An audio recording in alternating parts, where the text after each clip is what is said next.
If you're looking for part 1, click the Pokeball. If you're looking for part 2, click the Great Ball. If you're looking for part 3, you've come to the right place. Also, new headset! Whoop!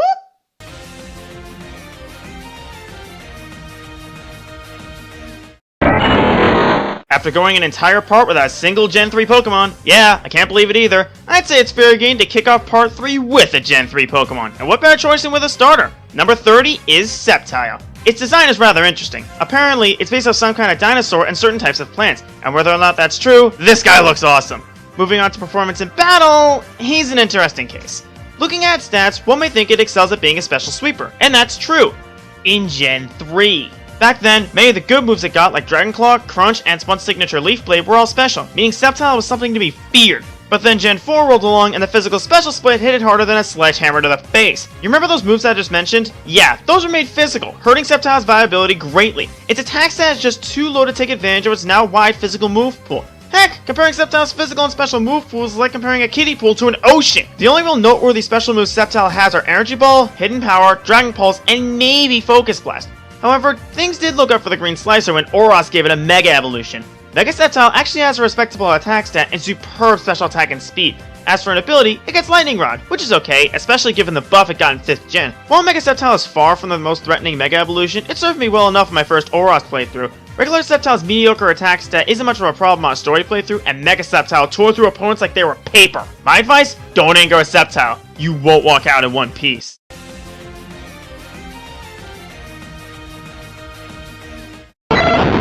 Hey, you said you weren't including legendaries! No, I said I wasn't including major legendaries. Raikou is a minor legendary, therefore I can include it. Technicalities for the win! Anyway, Raikou is a pretty sweet Pokemon. Its design is influenced from Japanese mythology, based off a thunder demon that had many forms, with Raikou being the tiger form. And you know me, any reference to any sort of mythology will instantly earn a thumbs up. And you know what? Demon can actually be used to describe Raikou in battle, because its power is terrifying. With superb special attack and speed, a surprisingly good special defense stat, and being a pure electric type help Raikou excel at what it does. It doesn't take a genius to know how Raikou rolls, a fast special sweeper that most other electric types dream to live up to. You can use Calm Mind to bolster his power even more, vary up his moveset with surprising options like Shadow Ball and Extra Sensory, or even have it act as a pivot with Volt Switch. Raikou is very versatile. When it comes to electric types to use in competitive, he's almost second to none. And while I never used one in competitive, I did use Raikou when I played through Coliseum, and he was basically my team's MVP. Power, speed, and versatility all rolled up into one package made Raikou the backbone of my team, and running Protect helped him excel as a partner for double battles. This god is certainly something, and one of the best electric types we've ever seen.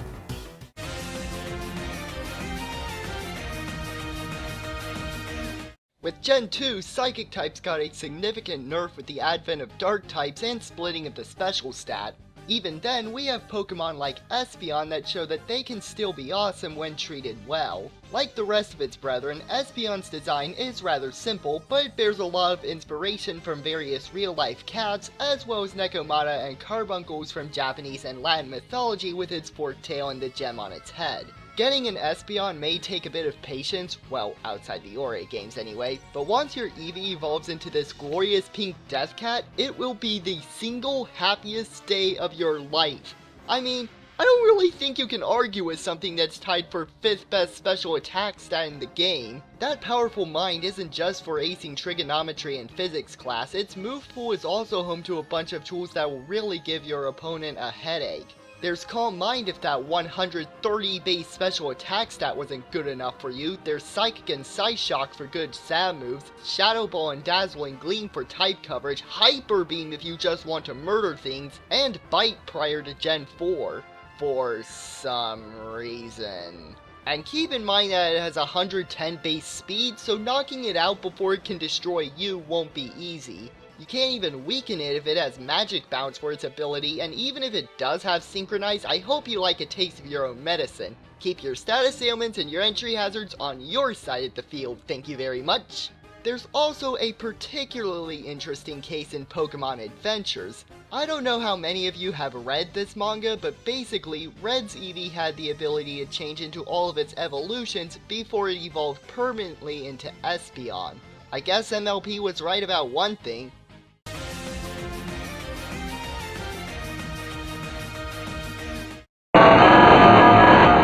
Pseudo-legendaries are objectively the best non-legendaries. With a base stat total of 600, they all excel in battle, although some are better than others. And here's the first pseudo on the list, Metagross.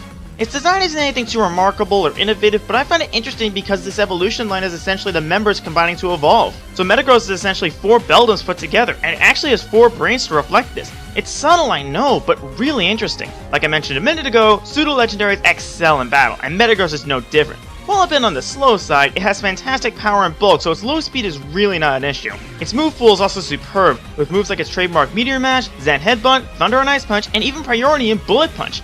However, it lost some viability in Gen 6 when Steel types got nerfed. It hit Metagross the hardest because it effectively gave it 2 more weaknesses.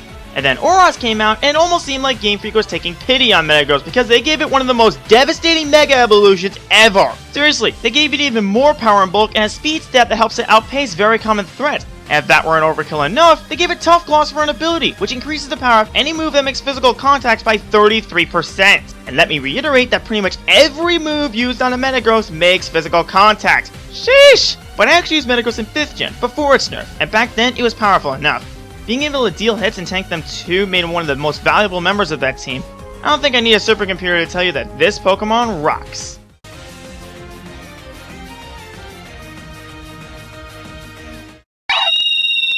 Look up in the sky! It's a bird! It's a plane! No, wait, it actually is a bird. Staraptor! Yeah, Staraptor is a very nostalgic Pokemon to me. When I first picked up Diamond, Starly was the very first Pokemon I caught, much like many people who played through Sinnoh. And while Starly and Storybear were okay, Staraptor's where it's at. Even though I was stupid and didn't use it properly as a kid. Want proof?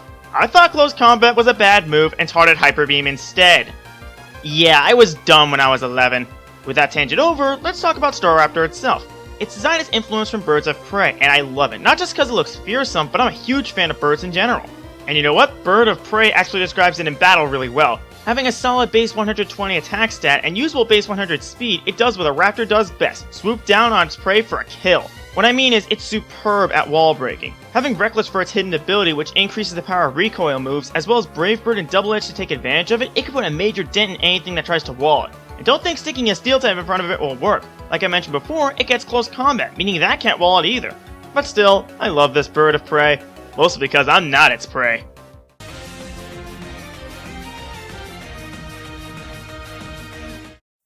Oh man, start the music!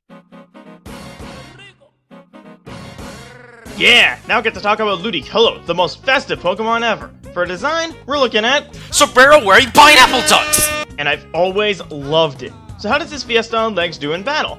Well, weird. Its stats are rather balanced, but a bit on the poor side, aside from its special stats.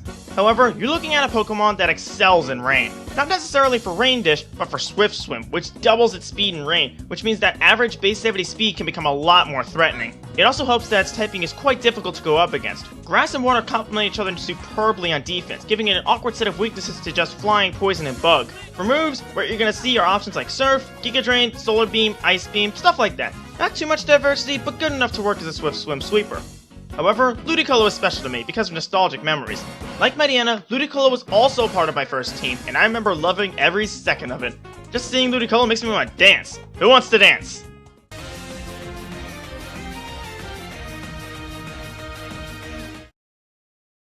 Zubat, I am going to give you a chance. A few moments later. Holy mother of God, this thing's a monster! I think most of us did not expect Zubat to be able to become one of the fastest Pokemon in the dang games. I mean, it is tied with speed with Jolteon and Mewtwo. Yes, this annoying little bat will one day rival Mewtwo in speed. Who could have expected this? Krobak's design is simple and effective, just like most of the other first and second generation Pokemon. It has a sleek body design and 4 wings in contrast to both its pre-evolutions only having 2, which actually shows why it's such a speedy Pokemon. And it's shiny. We don't talk about the shiny. Moving to competitive battling, it's a really fast physical sweeper. With its hidden ability Infiltrator, Krobak completely ignores the effects of Reflect, Light Screen, Safeguard, and Mist. So he isn't affected by that little annoyance. As Krobak is a poison type, in that most fairy types are special tanks, Crobat is a really good option to take care of Pokemon like Florges and Sylveon by using moves such as Cross Poison for some really good takedowns, and even Brave Bird for some serious power. And with such high speed, it could even be a good supportive Pokemon with Taunt, Swagger, Confide, and the combo of Toxic and Venom Drench. And it also gets Quick Guard, which stops priority moves. So one of the fastest Pokemon in the game is able to completely negate any kind of priority moves, like Talonflame's, Gale Wing's Brave Bird. Yeah! So in the end, Crobat is one heck of an amazing Pokemon. And it comes from this annoying bout! What in the fuck?!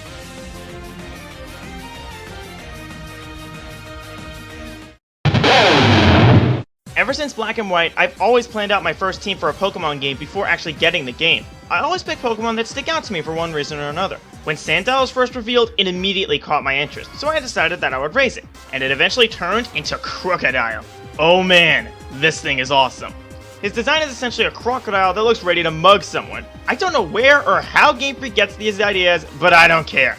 And in battle, it might as well be mugging you. With a solid attack stat as well as not too shabby speed, this Croc is pretty solid as a sweeper. So what moves will this Crook be seen with? Well, there's Earthquake, Crunch, Foul Play, Outrage, Stone Edge, useful buffing moves like Hone Claws and Bulk Up, and surprises like Superpower and Aqua Tail.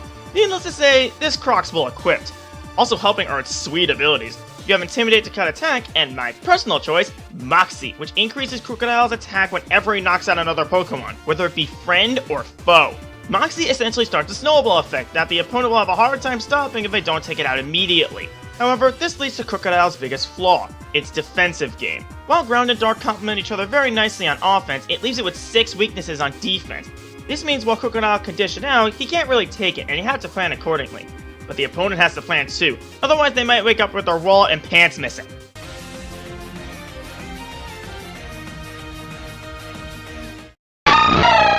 Time can do a lot of things to existing Pokemon. They can either get new buffs and toys to play with, or get left behind because they couldn't keep up. Azumarill is definitely a case of the former. Back when it debuted, even with usable defenses, it was pretty poor and completely outclassed. Then Gen 3 introduced abilities, and it got huge power, which doubled its attack stats. This made Azumarill a bit better, making use of moves like Double Edge and Rollout this way. Then Gen 4 introduced a physical special split, and suddenly its move pool became a lot more usable with moves like Waterfall and Ice Punch. Gen 5 didn't do too much for it, but gave it a few new moves and a hidden ability of Sap Sipper, which is okay. However, Gen 6 gave it the best treatment by adding Fairy to its typing. And because of all that, Azumarill in the present day is awesome. That Water Fairy typing is superb both offensively and defensively. Huge power gives its physical moves a real kick that'll really surprise opponents, and by throwing an Assault Vest on this bunny, it becomes insanely difficult to wear down. Even without a lot of these upgrades though, it still holds a very special place in my heart. Why? Well, it was also a part of my first team. I mostly made use of its defenses, but I still fondly remember having fun with Azumarill. And then in Alpha Sapphire, when I decided to raise my first team all over again, it was even better. I don't think I need to say more. I just love Azumarill.